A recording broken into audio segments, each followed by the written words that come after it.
Mara Ellis had always been the kind of girl people describe with soft words: gentle, kind, quiet. She grew up in a small rural town where the houses stood far apart, but everyone still knew what everyone was doing. Her world was simple: school, home, her part-time job at the diner, and long walks on the dusty back roads with her headphones in. She believed people were mostly good, and she trusted easily. Maybe to easily dot the town, Willow Creek was the kind of place that barely changed.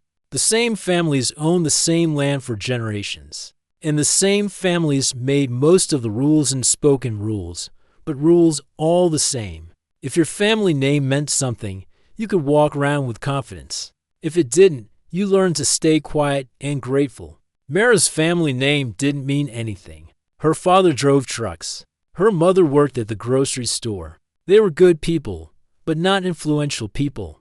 Mara never cared about that growing up. She knew who she was, and she was content with her little circle of friends, her dreams of studying art someday, and her simple routines. But life has a way of changing in a moment, sometimes a moment you can never prepare for. It all began with a misunderstanding, or at least that's how some people described it at first. A situation where she trusted the wrong people, said yes to something she should have said no to, or maybe didn't know she even had a choice.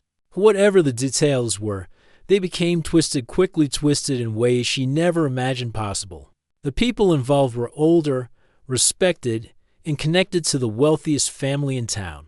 Their last name opened doors, and their smiles closed conversations. People believed them before they even spoke. Mara tried to explain what had happened, but every time she opened her mouth, someone cut her off. Adults talked over her. Friends told her she must have misunderstood something. Others avoided her eyes. Her version of the story didn't fit the town's comfortable picture, so the town simply refused to see it. Maybe she's confused, some whispered. She just wants attention, others murmured. And slowly, painfully, the blame shifted onto her. She didn't understand how it happened so fast. One day she walked through town, and people smiled at her. The next, those same people looked at her as if she was creating a problem where none existed. Even worse, the men involved acted calm and confident, as though nothing at all had happened, as though the truth didn't matter because theirs was the only truth anyone wanted to hear. The hardest part for Mara wasn't even the cold looks or the rumors. It was the silence. People she had known for years, neighbors, teachers, even two of her closest friends, avoided her. They didn't ask questions. They didn't offer comfort. It was as if the entire town agreed to pretend she was the one who caused trouble. Her world grew smaller. She stopped walking through the town square. She stopped sitting with her friends at lunch. She avoided the diner because she couldn't bear the quiet stares. She spent more time alone in her room, sketching on every blank page she could find, pouring her confusion and hurt into lines and shadows. Her parents tried to defend her at first.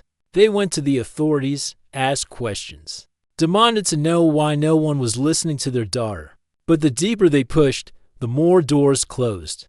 The officer in charge said there wasn't enough clarity, the school counselor suggested. Mara was perhaps overwhelmed by recent stress. One neighbor hinted gently that the Ellis family should let things calm down.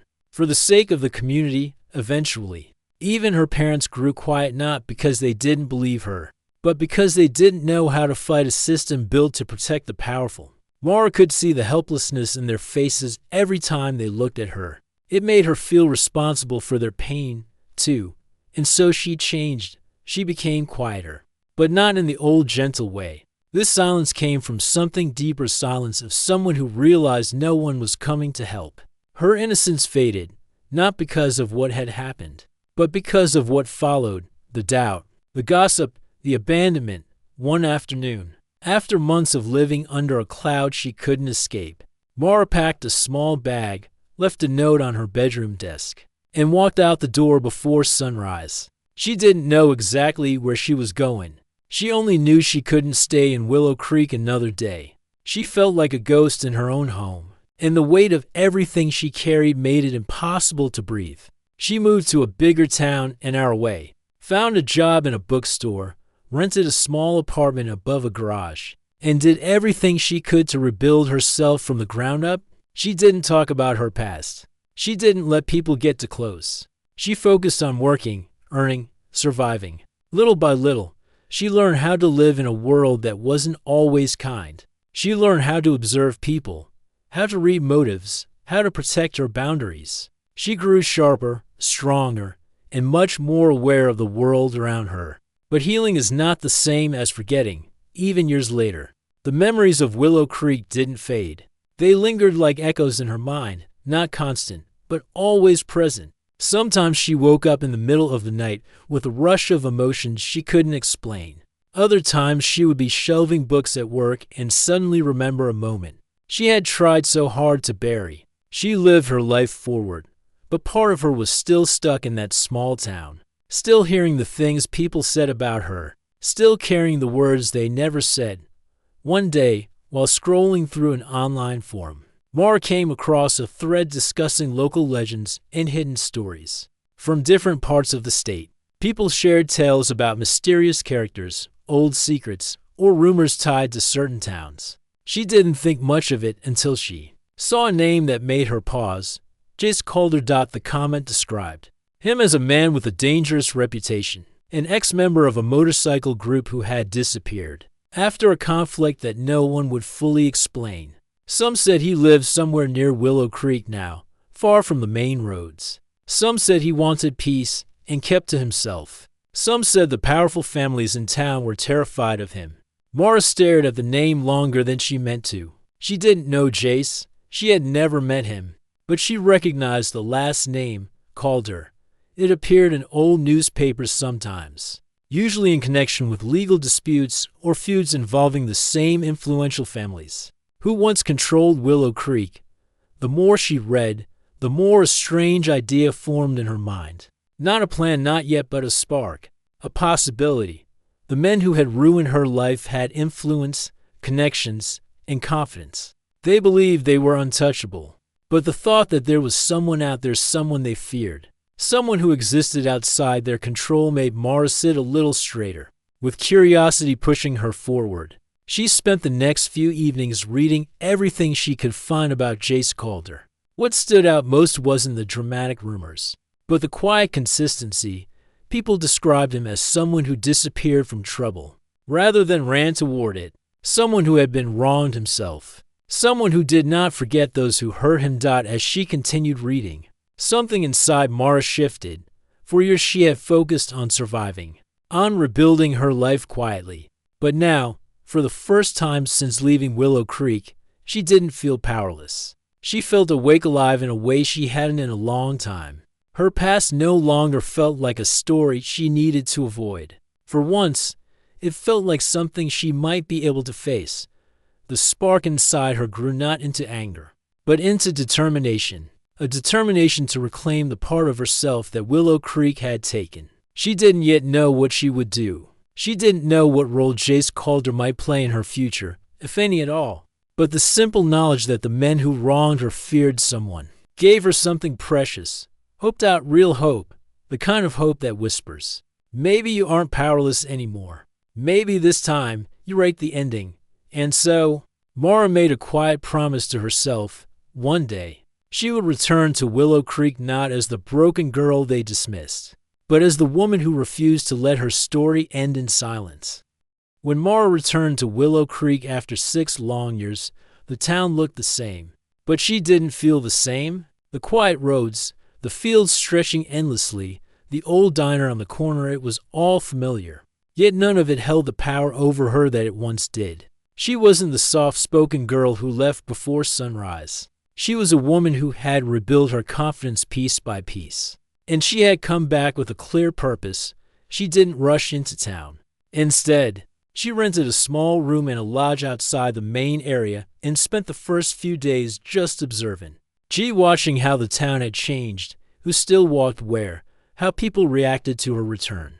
Most didn't recognize her at first. She had grown older, stronger, more poised. But once they realized who she was, whispers began to circle. She's back. Why now? What does she want? Those whispers didn't scare her anymore. They only reminded her why she had come. Her first step wasn't to confront anyone. She wasn't here to argue or beg for justice anymore. She wanted to reclaim her story, not repeat the old one. And deep inside her mind, a name kept returning again and again. Jace called her. The mysterious man the influential families feared. The man who represented something she had never had, power. Or at least the appearance of strength that could not be easily dismissed. Finding him wasn't easy. He didn't live in town, and he didn't mix with people. But Mara had learned patience over the years. She drove through the countryside, asking small, casual questions at gas stations and cafes. A few locals provided vague directions. Somewhere near the woods on the east side, one man said. Another mentioned a cabin hidden behind an old farm road. Mara followed those scattered clues until she saw it. A small wooden cabin settled between tall pines, almost invisible from the main road. There was a motorcycle parked outside, old but well kept, and a sign on the fence that simply said private. She parked her car a little ways off and walked slowly toward the cabin. She wasn't afraid, just uncertain. She had no idea what she would say or how he would react.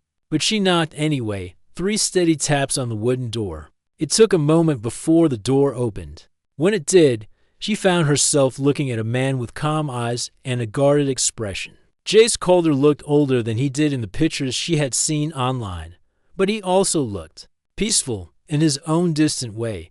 He didn't speak at first. He simply watched her, as if trying to understand why a stranger had knocked on his door. Mara took a slow breath. "My name is Mara Ellis," she said quietly. "I think you might know the families who used to run Willow Creek. I need to talk to you about something connected to them." There was a flicker in his expression, recognition, maybe, or caution, but he stepped aside and led her in. Inside the cabin, everything was simple: a wooden table, a small kitchen, shelves of old books, and windows that opened wide to the forest. Mara felt unexpectedly comfortable. She explained her story carefully, choosing her words with honesty rather than emotion. She told him how the town had treated her, how the influential men had avoided consequences, and how she had carried that weight for years. Jace listened without interrupting. Not once did he look shocked or doubtful. In fact, he looked like someone who understood exactly what she was describing, not her specific situation, but the feeling of being unheard and dismissed by people who believed they could shape truth for their own convenience. When she finished speaking, there was a long, quiet moment. "I left Willow Creek for a reason," Jace finally said. "But the people you're talking about, yes, I know them. And yes, I know why they might fear me." He didn't say anything more, and Mara didn't push him. She hadn't come to ask him to take action. She wasn't looking for conflict or drama. What she wanted was something simpler, yet deeper: a connection, a presence that reminded her she wasn't small or powerless. "I don't want trouble," Mara said softly. "I just don't want to feel alone in this." Jace leaned back slightly, studying her. "You're not," he answered. From that moment, an unexpected friendship grew between them. Not rushed, not romantic at first, just two people with pasts they didn't fully share, but understood in spirit. Mara visited his cabin often. They talked about life, about disappointment, about the way people can use silence as a shield. Jace wasn't a loud or dramatic man. He was quiet, steady, and surprisingly gentle in the way he listened. The more time they spent together, the more Willow Creek began to talk. People noticed Mara driving toward the woods. They noticed Jace's motorcycle coming into town again after years of absence. And the most interesting thing was how the men Mara once feared reacted. Their calm masks began to crack, even though Mara never said a word to them. They avoided the diner when Jace walked in. They walked faster when they saw Mara and Jace talking near her car. They whispered among themselves, their confidence fading as their fear returned. All Mara did was exist, stand beside someone they didn't want to cross, and the truth began to rise to the surface. The men's nervousness didn't go unnoticed by others in town. People who once ignored Mara started questioning things they had pushed aside years ago. The gossip shifted. The whispers changed tone. Maybe her story was true. Why are they acting so worried now? I always wondered. For the first time, Mara wasn't the outsider. She wasn't the easy target. She was simply a woman strong enough to walk through the town with her head high. Her connection with Jace grew deeper with each passing week. Their conversations became warmer, their laughter easier, and the quiet moments between them more meaningful. They shared meals, memories, small hopes for the future. Mara found comfort in his steady presence, and Jace found peace in her gentle honesty. Their closeness alone was enough to change Willow Creek. The men who once dismissed her began to panic, fearing old secrets would come back to them. They argued among themselves, made careless comments, and in their anxiety, they revealed enough truth to finally expose their lies. People who once doubted Mara now came forward with apologies, admitting they had been wrong to judge her. Mara didn't need to confront anyone. She didn't need to raise her voice or demand anything. The men's own fear made them stumble, and their own guilt brought the truth into the light. One evening, as the sun set behind the fields, Mara and Jace sat on the porch of his cabin, watching the sky glow orange and pink. It was quiet, peaceful, and for the first time in years, Mara felt free, not just free from the past, but free from the fear that had followed her for so long. You didn't come back for revenge, Jace said gently. You came back to find yourself. Mara nodded. And I think I finally did. Not long after, Jace decided to leave Willow Creek again, not out of fear, but because he believed Mara no longer needed the weight of the past around her. He promised they would stay in touch. He promised he wasn't disappearing forever. He just wanted her to live without the shadow of old memories shaping her every day. Mara stayed in Willow Creek for a while longer, but it wasn't because she had something to prove. It was because she finally felt like she belonged to herself again. People treated her differently now, not because Jace had stood beside her, but because she had learned to stand tall on her own. She walked through the town square with a quiet confidence that made others step aside out of respect. She visited old places without fear, and when someone asked her what brought her back, she answered honestly, to write a new ending. It wasn't revenge that healed her. It was returning as a woman who refused to be shaped by her past, and finding a connection strong enough to help her rise above it. Mara's story didn't end in anger or bitterness. It ended in strength and a peace she had earned with every step she took forward.